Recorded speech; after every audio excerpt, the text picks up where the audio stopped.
உறவுகள் அனைவருக்கும் அன்பான வணக்கங்கள். ஸோ வாட்சை ப்ரெசென்ட் பண்ணது மட்டும் இல்லாமல் ராகவ் வந்துட்டு இதை வந்து ஸ்டேட்டஸ்லேயும் வச்சுட்டாரு அப்படிங்கிறத வந்துட்டு சோழன் பார்த்துட்டாரு. ஸோ சோழன் வந்துட்டு ரொம்பவுமே ஹர்ட் ஆகி உட்காந்துட்டு இருக்கும்போது அவரோட வண்டி கூட கான்சென்ட்ரேட் பண்ணி ஓட்ட முடியல. ஒரு 2-3 இடத்துல வந்துட்டு போய் ஒரு இடத்துல முட்டுற மாதிரிலாம் போகும்போது அங்கே இருக்க கஸ்டமருமே வந்துட்டு என்னப்பா தம்பி என்னாச்சு, ஏதோ டென்ஷனாக இருக்க மாதிரி இருக்கீங்க, ஒரு நிமிஷம் ஓரமாக நிப்பாட்டுங்கப்பா அப்படிங்கிறாங்க. இல்லை சார் அதெல்லாம் ஒன்றும் இல்லை அப்படின்றாங்க. அதெல்லாம் ஒன்றும் இல்லைப்பா, நீங்கள் நைட்டு ஃபுல்லாக ஓட்டிட்டு வந்திருப்பீங்க போல், உங்கள் மூஞ்சை பார்த்தாலே தெரியுது ஒரு மாதிரி டயர்டாக இருக்கீங்க, நீங்கள் கொஞ்சம் தண்ணி குடிங்கப்பா, உட்காருங்க அப்படின்னு சொல்லிட்டு அவரே தண்ணி எடுத்து கொடுக்குறாரு. சரின்னா சோழனும் தண்ணியை குடிச்சிட்டு ரொம்ப தேங்க்ஸ் சார் அப்படிங்கிறாங்க. இதில் என்னப்பா இருக்குது, நீங்கள் என்ன பத்திரமா கூப்பிட்டு போகிறீங்க, இது கூட நான் உங்களுக்கு செய்ய மாட்டேனா அப்படின்னு சொல்லும்போது கொஞ்சம் ரிலாக்ஸ் ஆகிட்டு திரும்பவும் அவர் வண்டி ஓட்ட ஆரம்பிக்கிறாரு. ஸோ வண்டி ஓட்டிட்டு வரும்போதே ஒன் பை ஒன் அப்படியே 2 பேரும் மாற்றி மாற்றி பேசிக்கிட்டு அந்த இடத்துல என்னதான் பேசிட்டு வந்தாலும் திரும்ப திரும்ப அந்த ஸ்டேட்டஸில் வந்துட்டு நிலா சிரிச்சுக்கிட்டு இருந்தது தான் அவருக்கு வந்து முன்னாடி வந்துட்டு போகுது. அப்போது இவன் இந்த மாதிரி ஒரு வார்த்தை சொல்கிறான் அப்படின்னா என்னோட ஆளுன்னு சொல்கிறான். இன்றைக்கி என்னடானா இந்த வாட்சை வந்து ப்ரெசென்ட் பண்ணியிருக்கான், அதுக்கு நிலாவும் சிரிச்சுக்கிட்டே வாங்குறாங்க. என்ன நடக்குதுன்னே புரியலையே. பத்தாததுக்கு அவங்க கிட்ட நம்ம பேசும்போது நான் வேற எப்படா இந்த வீட்டை விட்டு கிளம்புவோன்னு சொல்லி பார்க்குறோம் அப்படிங்கிற மாதிரி வேற அவங்க சொல்லிட்டாங்க. அப்போது அவங்க ஒரு பிளானில் தான் இருக்காங்க, நம்ம தான் தேவையில்லாமல் தொல்லை பண்ணுறோம் போல இருக்கு அப்படின்னு சொல்லிட்டு அவருக்கு மனசுக்குள்ளே ஓடிக்கிட்டே இருக்கு. அப்போ கஸ்டமர் வந்துட்டு அங்கே உட்காந்துருக்கவர் அவர் பேசிக்கிட்டே வரதை வந்து சோழன் காது கொடுத்தே கேட்கல. அப்படிங்கும்போது அவரே என்னப்பா தம்பி நான் பேசிகிட்டே இருக்கேன் பதிலே சொல்ல மாட்டேங்கிறியே அப்படிங்கிறாங்க. அதெல்லாம் ஒன்றும் இல்லை சார், சாரி சார் அப்படிங்கிறாங்க. பரவாயில்லப்பா, நீங்கள் ஏதோ ரொம்ப டயர்டாக இருக்கீங்கன்னு தெரியுது, சரிப்பா என்னை கொண்டு போய் நீங்கள் ட்ராப் பண்ணிட்டு போய் நல்லா தூங்குங்க அப்படிங்கிறாங்க. சரிங்க சார் நான் பார்த்துக்கிறேன் அப்படின்னு சொல்லிட்டு அவங்க ஒரு சைடு அப்படியே சோழன் வந்துட்டு கஸ்டமரை கூட்டிகிட்டு வந்துட்டு இருக்காரு. ஸோ இந்த சைடு ஆஃபீஸில் வந்து பார்த்தா கேஃபட்டேரியாவில் போயிட்டு காஃபி சாப்பிட்லாம் அப்படின்னு சொல்லிட்டு போய் அங்கே நின்றுட்டு இருக்காங்க. அந்த டைமில் வந்து பார்த்தா எல்லா ஸ்டாஃப்ஸுமே வந்துட்டு நிலாவை பார்த்து ஒரு மாதிரி சிரிக்கிறது, ஒரு மாதிரி கிண்டல் பண்ணுறது இதெல்லாமே பண்ணிகிட்டே இருக்காங்க. இது வந்து நிலாவுக்கு வந்து ஒரு மாதிரி இருக்குது, என்ன எல்லாரும் நம்மளை இப்படியே பண்ணிட்டு இருக்காங்களே அப்படிங்கிற மாதிரி பார்க்குறாங்க.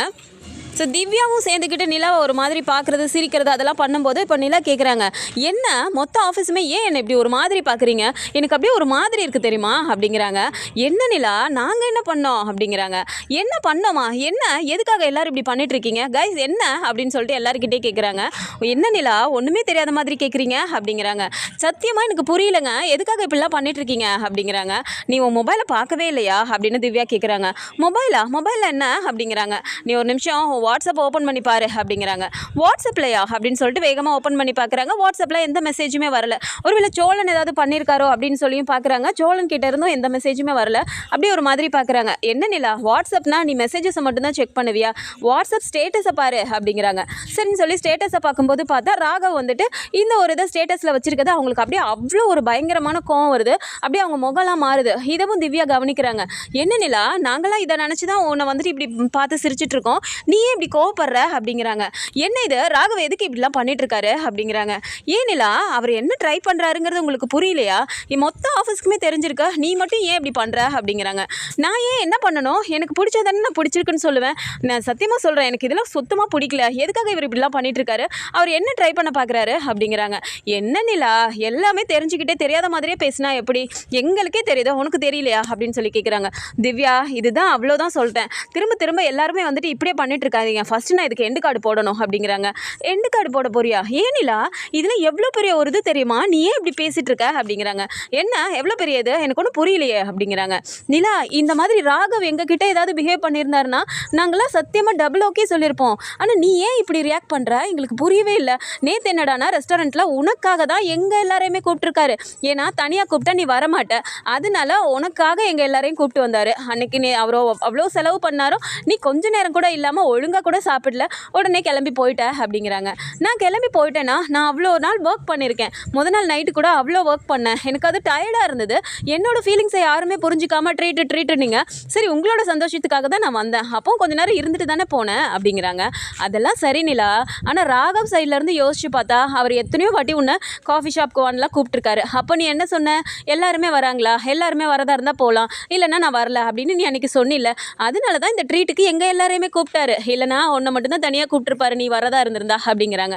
இதெல்லாம் சத்தியமாக எனக்கு செட்டே ஆகாது திவ்யா அப்படின்னு சொல்லி சொல்கிறாங்க. ஸோ கேஃபிடேரியாவிலேருந்து நேராக கீழே இறங்கி வராங்க. வந்துட்டு நேராக ராகவோட கேபினுக்கு போகிறாங்க. ஸோ ராகவ் வந்துட்டு அப்படியே அந்த ஸ்டேட்டஸில் நிலாவை வந்து ஜூம் பண்ணி பார்த்து அவர் பாட்டுக்கு அப்படியே சிரிச்சிட்டே உட்காந்துருக்காரு. இதை பார்த்ததும் இன்னுமே கடுப்பாகுது. நேராக போயிட்டு ராகவ் அப்படின்னு சொல்லி கூப்பிட்றாங்க. டக்குன்னு திரும்பி பார்த்துட்டு நிலா வாங்க வாங்க வாங்க அப்படின்னு சொல்லிட்டு வாங்க உட்காருங்க அப்படிங்கிறாங்க. இல்லை ராகவ் பரவாயில்ல இருக்கட்டும் அப்படின்னு சொல்லிட்டு என்ன ராகவ் என்ன பண்ணிட்டு இருக்கீங்க அப்படிங்கிறாங்க. ஏன் நிலா நான் என்ன பண்ணேன் அப்படிங்கிறாங்க. எதுக்கு ராகவ் ஸ்டேட்டஸ்லாம் வச்சுருக்கீங்க அப்படிங்கிறாங்க. ஏன் நிலா உங்களுக்கு பிடிக்கலையா அப்படிங்கிறாங்க. ராகவ் பிடிக்கல இதெல்லாம் போய் ஸ்டேட்டஸில் வைக்கணுமா அப்படிங்கிறாங்க. ஏன் எனக்கு பிடிச்சிருந்துச்சு வச்சேன் நல்லா தானே இருக்குது அப்படின்றாங்க. இல்லை ராகவ் எனக்கு என்னமோ ஒரு மாதிரி இருக்கு ப்ளீஸ் அதை கொஞ்சம் டெலீட் பண்ணிடுறீங்களா அப்படின்றாங்க. ஏன் நிலா இப்படி பேசிகிட்டு இருக்கீங்க எனக்கு ஒரு மாதிரி இருக்குது அப்படிங்கிறாங்க.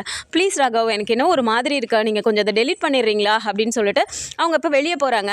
உடனே வந்துட்டு ராகவ் இப்போயாவது சொல்லிடலாமா அப்படின்னு சொல்லிட்டு நிலா ஒரு நிமிஷம் அப்படின்னு சொல்லி கூப்பிட்றாங்க. சொல்லுங்கள் ராகவ் அப்படின்னும் போது நான் இப்போ கொடுத்த வாட்சை வாங்கிக்கிட்டீங்க ஏற்கனவே வாங்கி வச்ச பர்ஃப்யூம் உங்களுக்காக வாங்கினது தான் அது இங்கே தான் இருக்கா ப்ளீஸ் இதையும் எடுத்துக்கோங்களேன் அப்படிங்கிறாங்க. உடனே நிலா இந்த இடத்துல சாரி ராகவ் என்னால் இந்த பர்ஃப்யூமை வாங்கிக்க முடியாது அப்படின்றாங்க. ஏன் நிலா எதுக்காக நீங்கள் இப்படி பண்ணிட்டு இருக்கீங்க அப்படின்னு சொல்லி கேட்குறாங்க. நான் என்ன ராகவ் பண்ணிட்டேன் நீங்கள் வாட்ச் கொடுத்தீங்க சரி பெஸ்ட்டாக பர்ஃபார்ம் பண்ணால் எல்லாருக்கும் கொடுப்பீங்கன்னு சொல்லிட்டு நீங்கள் சொன்னீங்க அதே மாதிரி எல்லாரும் சொன்னதுனால அதுக்காக தான் நான் அந்த வாட்சை வாங்கிக்கிட்டேன் ஆனால் பர்ஃப்யூம்லாம் எதுக்காக நீங்கள் எனக்கு வாங்கி கொடுக்கணும் எனக்கு புரியலையே அப்படின்றாங்க. என்ன நிலா உங்களுக்கு பிடிக்குமே சரி இந்த ஃப்ளேவர் உங்களை மாதிரி இருக்கவங்களாம் பிரிட்டி கேர்ள்ஸ்லாம் இதை போட்டு நல்லா இருக்குமேன்னு சொல்லிட்டு உங்களுக்காக தாங்க நான் இதை வாங்கினேன் அப்படின்னு சொல்லி சொல்கிறாங்க. ராகவ் ப்ளீஸ் அன்னைக்கு சொன்னது தான் இன்றைக்குமே நீங்கள் எனக்காக வாங்கணும்னு நினச்சதுக்கு தேங்க்ஸ் மற்றபடி இதை என்னால் வாங்கிக்க முடியாது ராகவ் ப்ளீஸ் மறக்காமல் அந்த ஸ்டேட்டஸை மட்டும் டெலீட் பண்ணிடுங்க அப்படின்னு சொல்லிட்டு இவங்க வெளியில் போயிடுறாங்க.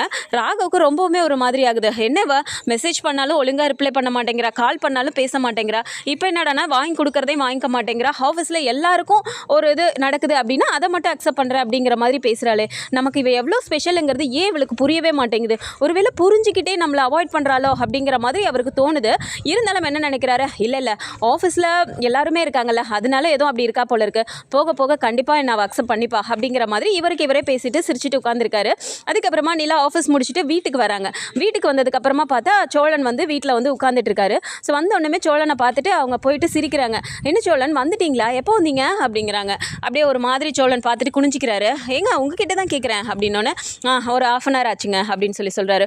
ஓ அப்படியா ஓகே போனதில் நல்லபடியாக முடிஞ்சுதா அப்படின்றாங்க. என்னங்க நான் என்ன ஃபங்க்ஷனுக்கு போயிட்டு வந்தேன் சவாரிக்கு தானே போனேன் அப்படின்னு கடுப்பாக சொல்கிறாரு. ஒன்று சேரன் இதை பார்த்துட்டு ஏய் நிலா இப்போ என்னடா கேட்டுச்சு எதுக்குடா இப்போ கடுப்பாக பேசுகிற அப்படின்றாங்க. ஒன்றும் இல்லைண்ணே நான் என்ன கடுப்பாலாம் பேசலையே போன விஷயம் நல்லபடியாக முடிஞ்சிச்சானா நான் ஏதோ ஃபங்க்ஷனுக்கு போயிட்டு வந்த மாதிரிலாம் அவங்க கேட்டுட்ருக்காங்க அப்படிங்கிறாங்க. நிலாவுக்கு அப்போவே ஒரு மாதிரி ஆகுது. விடுப்பா அவன் ஏதோ டென்ஷனில் இருக்கான் போல இருக்கு அவன் தூங்கலை இல்லைப்பா அதனால ஒரு மாதிரி இருக்கு போல இருக்கு அப்படின்றாங்க. சரிண்ணே அப்படின்னு சொல்லிட்டு இவங்களும் போயிட்டு ஃப்ரெஷ்அப் ஆகிட்டு வராங்க. ஸோ சோழன் வந்துட்டு பசிக்குதுன்னு சொல்லிட்டு வேகமாக போய் கிச்சனில் எல்லாத்தையும் பார்க்குறாரு. அப்போ போயிட்டு சேரன் என்னடா பசிக்குதா சாப்பிடலாமா அப்படிங்கிறாங்க. எனக்கு பசிக்குதுண்ணே நான் சாப்பிட போகிறேன் அப்படின்னு சொல்லி சொல்கிறாங்க. என்னடா இப்படி பேசுகிற எல்லாரும் ஒன்றா தானே உட்காந்து சாப்பிடுவோம் சாப்பிட்ற நேரம் வந்துருச்சே வா அப்படியே எடுத்து வைக்கிறேன் எல்லாருமே ஒன்றா உட்காந்து சாப்பிடலாம் அப்படின்றாங்க. ஏன்னா எனக்கு பசிக்குதுன்னு கேட்டுட்ருக்கேன் இப்போ போய் நான் எல்லாத்துக்கிட்டையும் சாப்பிட்றியா நான் கேட்டு உட்காந்து சாப்பிடணுமா ஏன் இந்த வீட்டில் நான் பசிக்கிற நேரத்துக்கு சாப்பிடக்கூட எனக்கு உரிமை இல்லையா அப்படின்னு சொல்லிட்டு கடுப்பாக கத்துறாரு. என்னடா சோழா என்னடா ஆச்சு உனக்கு எதுக்குடா இப்படிலாம் பேசிகிட்டு இருக்க அப்படின்றாங்க. பின்ன பசிக்குதுன்னு சொல்லிட்டு இருக்கேன் எல்லார்கிட்டையும் போய் கேட்டுட்டு எல்லாரும் ஒன்றா உட்காந்து சாப்பிடலாம் அப்படின்னு சொல்லிட்டு இருக்கேன் எனக்கு பசிக்குது நான் சாப்பிட போகிறேன் அப்படின்னு சொல்லிட்டு வேகமாக சாப்பாடு எடுத்துகிட்டு போயிட்டு அவர் ஹாலில் உட்காந்து சாப்பிட்டுட்டு இருக்காரு. இப்போ வந்து சேரன் ஒன்றா அப்படி எடுத்து வச்சுட்டு இருக்கும்போது நிலா அங்கேருந்து வராங்க. வந்துட்டு இருங்கண்ணே நானும் வரேன் அப்படின்னு சொல்லிட்டு அவங்களும் இப்போ கூட சேர்ந்து எல்லாத்தையுமே எடுத்து வச்சுட்டு இருக்காங்க. பல்லவன் வந்து வெளியில் நின்றுட்டு இருக்கும்போது இப்போ நிலாவே கேட்குறாங்க எங்கண்ணா பல்லவனை காணோம் அப்படிங்கிறாங்க. அவன் காத்தாட வெளியே நின்று ஃபோன் பார்த்துட்டு இருக்கான்ப்பா அப்படின்றாங்க. இல்லைண்ணா இவன் போக்கே வர சரியில்லை அடிக்கடி ஃபோனை தூக்கிட்டு வெளியே போயிடுறான் அவனை முதல்ல கண்காணிக்கணும்னே அப்படிங்கிறாங்க. உடனே சிரிச்சுக்கிட்டே சரிப்பா பார்த்துக்கலாம் அப்படின்றாங்க. சரி இருப்பா நான் போய் அவனை கூப்பிட்டு வரேன் அப்படின்னு சொல்லும்போது பாண்டி டக்குன்னு இருந்துட்டு இருண்ணே நான் போய் கூப்பிட்றேன் அப்படின்னு சொல்லிட்டு வெளியே போய் கூப்பிட்டோன்னே 2 பேரும் உள்ளே வராங்க. வந்தோடனே இப்போ சேரன் கேட்குறாரு ஏண்டா சாப்பிட்ற டைம் ஆயிடுச்சு எல்லாமே எடுத்து வச்சிட்டோம்ல வரமாட்டிங்களா உள்ள அப்படின்னு சொல்லும்போது இப்போ சேரன் அப்படியே நிமிந்து பார்க்குறாரு. அண்ணி சாப்பிடலாமா நீ அப்படின்னு சொல்லிட்டு பல்லவனு கேட்கும்போது சாப்பிட்லாண்டா பல்லவா வா உட்காரு அப்படின்னோடனே சரிங்க நீ அப்படின்னு சொல்லிட்டு உட்காடுறாங்க. சரின்னு சொல்லிட்டு சோழன் வந்து அவசரமாக அவர் பாட்டுக்கு சாப்பிட்டுட்டே இருக்காரு. அந்த கோவத்திலேயே சாப்பிட்றாரு. அப்போ வந்து சேரன் பார்த்துட்டு கேட்குறாரு டேய் பசிக்குதுன்னு தானடா சாப்பிட்ற எதுக்கு இப்படி அவசரமாக சாப்பிட்ற அடைச்சிக்க போதுடா மெதுவாக சாப்பிடு அப்படிங்கிறாங்க. என்னண்ணே இப்போ என்னன்னா என்ன எனக்கு என்ன ஆனாலும் இங்கே கவலைப்படுறதுக்கு யாருமே இல்லைன்னு எனக்கு தெரிஞ்சு போச்சு. சும்மா அக்கறை இருக்க மாதிரிலாம் நடிக்காதீங்க அப்படின்னு சொல்கிறாரு. அப்படி சொல்லிக்கிட்டே நிலாவை பார்த்து முறைக்கிறாரு. அப்படி நிலாவுக்கு ஒரு மாதிரி ஆகுது. எதுக்கு இவர் இப்படி நேற்றுலேருந்தே சம்மந்தம் இல்லாமல் பேசிகிட்டு இருக்காரு அப்படின்னு சொல்லிட்டு அப்படி நிலா பார்க்குறாங்க. எதுக்குங்க இப்போ இப்படிலாம் பேசிகிட்டு இருக்கீங்க? பாவம் இப்போ அண்ணன் உங்ககிட்ட என்ன கேட்டாங்க? மெதுவாக சாப்பிடுங்கன்னு தானே சொன்னாங்க அப்படிங்கிறாங்க. போதும் ரொம்ப அக்கறை இருக்க மாதிரி நீங்கள் எல்லாரும் சேர்ந்து நடிக்கிறதெல்லாம் எனக்கு தெரிஞ்சு போச்சு. அவங்கவுங்க வேலையை பாருங்கள், என்ன பார்த்துக்க எனக்கு தெரியும் அப்படின்னு நிலா கிட்டேயுமே பட்டுன்னு சொன்ன உடனே இப்போ வந்துட்டு பல்லவன் இருந்துட்டு அண்ணன் ஏதோ டென்ஷனில் இருக்கு போல, நீங்கள் சாப்பிடுங்க நீ, இப்போ தான் எல்லாம் சேர்ந்து உட்காரலான்னு சாப்பிட்லான்னு கூப்பிட்டீங்க, எல்லாரும் வந்து உட்காந்துட்டோம்ல, சாப்பிடுங்க நீ அப்படின்றாங்க. உடனே டக்குன்னு பல்லவனை பார்த்துட்டு டேய் என்னடா எல்லாரும் சேர்ந்து உட்காந்து சாப்பிட்லாம், எல்லாரும் சேர்ந்து உட்காந்து சாப்பிட்லான்னா இவங்க என்ன எத்தனை நாள் இங்கே இருக்க போகிறாங்க? அவங்க இருக்கிற வரைக்கும் சேர்ந்து உட்காந்து சாப்பிட்லான்னுவீங்க. ஏதோ இன்னும் கொஞ்சம் நாளில் அவங்க பாட்டுக்கு அவங்க பொட்டிக்கு படைக்கெல்லாம் தூக்கிட்டு அவங்க பாட்டுக்கு போயிடுவாங்க. அதுக்கப்புறம் எல்லாம் தனித்தனியாக தானே உட்காந்து சாப்பிடணும். சும்மா அந்த இது பழைய மாதிரி தான் ஆக போகுது. நீங்களே ஏதாவது மனசில் ஆசையை வளர்த்துக்கிட்டு அதுக்கப்புறம் போயிட்டாங்களேலாம் யாரும் வருத்தப்பட்டு இருக்காதீங்க. அவங்க இந்த வீட்டிலலாம் இருக்க போகிறதில்ல அப்படின்னு சொல்கிறாங்க. இப்போ வந்துட்டு எல்லாத்துக்குமே ஒரு மாதிரி ஆகுது.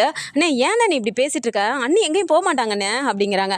நீ தான் சொல்லிட்டு இருக்கடா, நீ சொல்லிட்டே உட்காந்துரு, ஆனால் கட்டாயம் அதெல்லாம் நடக்க போகிறதில்ல. அவங்க ஒரு நாள் கண்டிப்பாக கிளம்பி போக தான் போகிறாங்க அப்படின்னு சொல்லும்போது இப்போ நிலாவுக்கு சாப்பாடே இறங்க மாட்டேங்குது. டக்குன்னு அப்படியே ஒரு மாதிரி கண்ணெல்லாம் கலங்கிட்டு அப்படியே சாப்பாடை கீழே வைக்கிறாங்க. சேரன் இருந்துட்டு பாப்பா நிலா அவன் ஏதோ சொல்லிட்டு இருக்கான்ப்பா, நீ சாப்பிடுப்பா அப்படிங்கிறாங்க. இல்லைண்ணா பரவாயில்ல, நான் சாப்பிட்டேன், எனக்கு போதும் அப்படின்னு சொல்லிட்டு கையை கழுவிட்டு உள்ளே போயிடுறாங்க. இப்போ சேரன் போயிட்டு சோழன் கிட்ட சத்தம் போடுறாரு. என்னடா சாப்பிட்டுட்டு இருக்க பிள்ளை இப்படி எழுப்பி விட்டியடா, ஏன்டா இப்படி பேசுகிற அப்படின்னோடனே ஆமாண்ணே எது பேசினாலும் என்னையவே சொல்லு. இப்போது நான் அவங்கள சாப்பிட விடாமல் தட்டை பிடிங்கி வச்சுட்டேன்னா அவங்கள வச்சுட்டு போனால் அதுக்கு நான் என்ன பண்ண முடியும்? நீ வேணால் பார்த்துட்டே இரு, நான் சொன்னதான் நடக்கும் அப்படிங்கிறாங்க.